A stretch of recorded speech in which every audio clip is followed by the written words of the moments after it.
graça e a bondade de Deus nos siga a cada dia em nome de Jesus Cristo, juntamente com a sua misericórdia, e nos fortaleça a cada dia no seu propósito. A minha esperança nesse dia de hoje é que esse vídeo que nós estamos gravando possa nos ajudar bastante a continuar nosso propósito para o qual nós fomos chamados, para o qual nós fomos escolhidos em nome de Jesus Cristo. E não é difícil justamente entender muitas coisas, porque quando você olha para a vida de muitos irmãos citados na Bíblia, nós olhamos para a vida de Jó. O que aconteceu com Jó, pastor? Jó não foi o único que sentiu o ataque de Satanás justamente no seu corpo, contra o seu corpo. Jó não foi o único. Quando você olha para o apóstolo Paulo, ele também passou por coisas semelhantes em nome de Jesus Cristo. E tudo isso vem me ensinar como nós devemos agir, proceder, se comportar em nome de Jesus Cristo. Que lá no segundo livro de Coríntios, no capítulo 12, a palavra fala que Paulo teve uma experiência semelhante à de Jó. Porque diz assim a palavra: para que me não exaltasse pela excelência das revelações, foi-me dado um espinho na carne, a saber, o mensageiro de Satanás, para me esbofetear, a fim de não me exaltar, acerca do qual 3 vezes orei ao Senhor, para que desviasse de mim. E disse-me: a minha graça te basta, porque o meu poder se aperfeiçoa na fraqueza. De boa vontade, pois me gloriei nas minhas fraquezas, para que em mim habita o poder justamente de Cristo. Você vê, Paulo orou 3 vezes, justamente para que se livrasse de quê?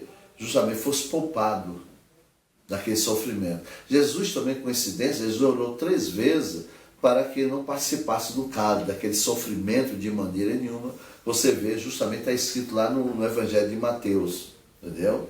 Você pode orar a Deus pedindo para livrar justamente do sofrimento, para livrar das lutas. Nós podemos orar dessa maneira como eles oraram, entendeu? Não é errado de maneira nenhuma. Mas quando você olha para a vida de Paulo, Deus ouviu a oração de Paulo, mas não atendeu a oração de Paulo. O que Deus fez foi atender a necessidade de Paulo. Qual era a necessidade de Paulo? Era a graça dele, como ele diz aqui no versículo 9. E disse-me: a minha graça te basta. Você viu que o que Deus supriu foi a necessidade de quê? De Paulo. A minha graça. Ele supriu a necessidade de Paulo. Ele não ouviu justamente a oração, ouviu a necessidade que havia na vida dele e a necessidade que há na minha vida, na sua vida. Aí nós precisamos entender muitas questões do dia a dia da nossa vida. Está aqui escrito que a graça de Deus, está aqui, ó, e diz: a minha graça te basta. O que basta em mim e você é a graça que Deus nos concede. A graça que Deus nos concede, como dizia Paulo, é que nos livra justamente do ataque de Satanás no nosso corpo físico. É a graça do Senhor. E por falar em graça, é uma coisa que não se comenta mais hoje, essa doutrina da graça. Eu já falei vários vídeos bem anteriormente, aí que a graça é a maior doutrina bíblica que nós temos. Você vê que Deus concedeu justamente a graça. Por quê? Somente com a graça de Deus é que tem paciência para atravessar as dificuldades do dia a dia. Somente com a graça de Deus é que nós temos paciência para enfrentar os obstáculos, as adversidades, o que surgir em meu caminho, no teu caminho, amados irmãos, em Cristo Jesus. Você quer ver um exemplo disso, dessa verdade? Não vamos ficar só na palavra do pastor, a palavra inspirada, mas vamos confirmar esse texto bíblico lá em 1 Pedro capítulo 5. Pega lá 1 Pedro, verso 10. 1 Pedro. Cadê 1 Pedro? 1 Pedro, capítulo 5, verso 10.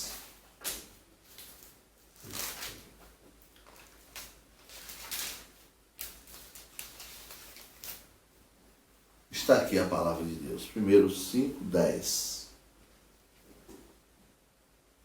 E o Deus de toda a graça, que em Cristo Jesus nos chamou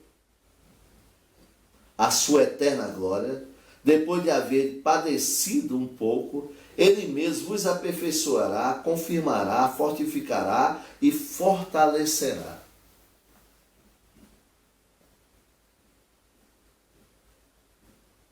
Você está vendo, meus amados? Você vê no apóstolo Paulo, como está escrito no versículo 9, está aqui bem marcadinho, marquei aqui, 12:9, diz: a minha graça te basta. Aqui você vê em 1 Pedro 5:10, diz assim: e o Deus de toda graça, que em Cristo Jesus vos chamou à sua eterna glória, depois de haver padecido um pouco, ele mesmo nos aperfeiçoará, confirmará, fortificará e fortalecerá. Você está vendo a importância da graça em nossa vida? É isso.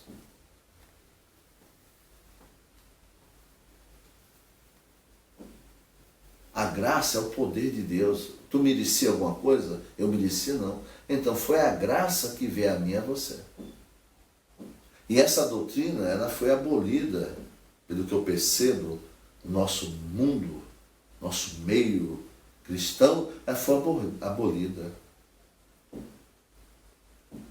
Então eu espero que isso não soa mal ao seu coração, mas que você desperta, né? Se alicerça, se fortaleça, porque diz isso, confirmará, entendeu? Fortificará e fortalecerá, e aperfeiçoará. A graça de Deus é que faz isso na nossa vida. Então Paulo clamava para se afastar daquele sofrimento. Mas o Senhor diz: a tua graça, a minha graça te basta, porque o meu poder se aperfeiçoa na fraqueza, na dependência, na sujeição justamente de Deus. Então precisa de paciência. Toda vez passando por sofrimento, então esperando por paciência, que é isso que a graça nos concede. Por isso ela vai nos aperfeiçoar, vai nos fortalecer, fortificar, tudo isso nos capacitar, tudo isso é a graça de Deus. Nós não podemos ficar desesperados quando recebemos um espinho na carne, para não se exaltar sobre perseguição alguma coisa. Então nós confiamos na graça de Deus, que é ela que produz isso, entendeu? E o Deus da Bíblia é o Deus de toda graça. E o Espírito Santo que foi derramado em mim e você é o que, pastor? É o Espírito da graça. Lá em Hebreus 10:29. Observa o 10:29. Escreva, se não tiver com a Bíblia, entendeu? Você vai ler Hebreus 10:29, que é o Espírito da graça que foi derramado. Aquele Espírito Santo, santo por quê? Porque é separado, é o Espírito da graça. 10:29, diz a palavra de Deus.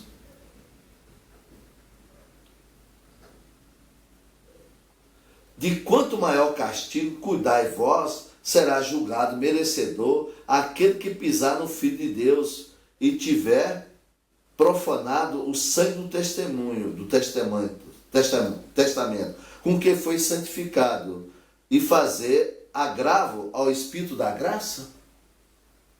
O que é que nós merecíamos? Então nós recebemos o amor de Deus, a bondade de Deus, a graça de Deus, que é a graça de Deus em nós.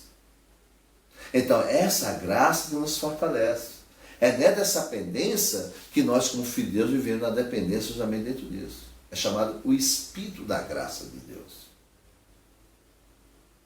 Porque é ele que nos conduz nessa verdade. Você entendeu? Então, por isso que a graça de Deus se aperfeiçoa de quê? Na fraqueza do apóstolo Paulo está aqui. E o trono da graça, né? O trono de Deus é chamado também o quê? O trono da graça. Entendeu? É chamado o trono da graça de Deus. Está onde, pastor? Isso novamente em Hebreus capítulo 4, verso 16. Observe o que diz a palavra de Deus. 4:16. Cheguemos, pois, com confiança ao trono da graça, para que possamos alcançar misericórdia e achar graça, a fim de sermos ajudados em tempo oportuno. Até o trono de Deus é o trono da graça. Tudo é graça. Tudo em Deus é graça. Entendeu? Olha, tudo é graça de Deus em nós. Esse é o caminho. Nós precisamos de ter essa consciência, esse entendimento, trabalhar dentro disso. Não basta uma expressão verbal nossa. Vim pela graça, estou na graça de Deus. É uma consciência que o crente tem, que tem que se expor isso em si mesmo, no dia a dia, em nome de Jesus Cristo, nas suas orações, no contato com Deus, dentro do trabalho, na sua obra que ele realiza, justamente dentro do templo do Senhor. Então, justamente essa realidade nossa no dia a dia. Ainda diz mais uma coisa, entendeu? Por isso que o poder de Deus se aperfeiçoa na fraqueza do crente. Na fraqueza do crente. E a sua palavra é o que, pastor? É a palavra da graça. Vamos ver isso aqui em Atos 20, 32. Atos 20, 32.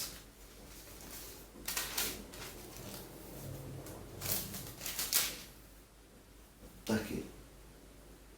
Agora, pois, irmãos, encomendamos-vos a Deus e a palavra da sua graça.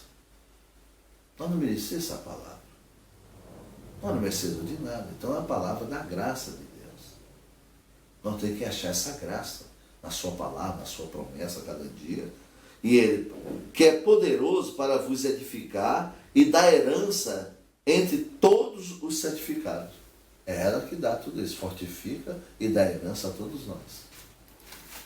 Você entendeu, meus amados irmãos? Vivemos na graça de Deus. A graça é tudo. Precisamos dessa paciência. Você está vendo? A graça de Deus estava sobre Jó, viveu, não pecou de maneira nenhuma. Então, pela paciência, ele viu o resultado que ele teve no final de tudo. Entendeu? É isso que mostra justamente a palavra de Deus, justamente isso. Por isso que a graça de Deus é a provisão divina para todos nós. É a graça de Deus. É uma provisão divina para nós.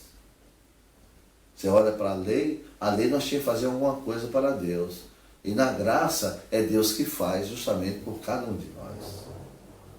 Então a graça não é algo que eu mereço, que você merece, é algo que nós fizemos para ser merecedor. A graça é dada a mim e a você. É isso, porque nós somos irmãos pela graça, nós estamos compartilhando com esse vídeo pela graça de Deus. É muito importante, pela graça, você compartilhar com seus irmãos, com seus conhecidos, os seus companheiros de trabalho, não importa não ser cristão ou não, então compartilhar isso. Isso que faz é a graça, é o amor de Deus em nós. Quando nós não temos graça, nós somos inimigos um do outro. Cara é da igreja tal, é da igreja não sei o quê, lá do outro ministério não sei o quê. Então não tem graça. Aí tem ódio, aí tem diferença. Aí já não está a presença da palavra da graça, está presente a palavra da destruição, da ruína, a palavra do inferno. É o que está. Então eu deixo esse vídeo com muito carinho, com muito amor, e meu abraço fraternal para todos. E que minha oração é que todos que estão assistindo, participando, sejam humildes de coração, para que aceitem as verdades de Deus e não a verdade do homem. Fica nessa fé, Deus é conosco, em nome de Jesus.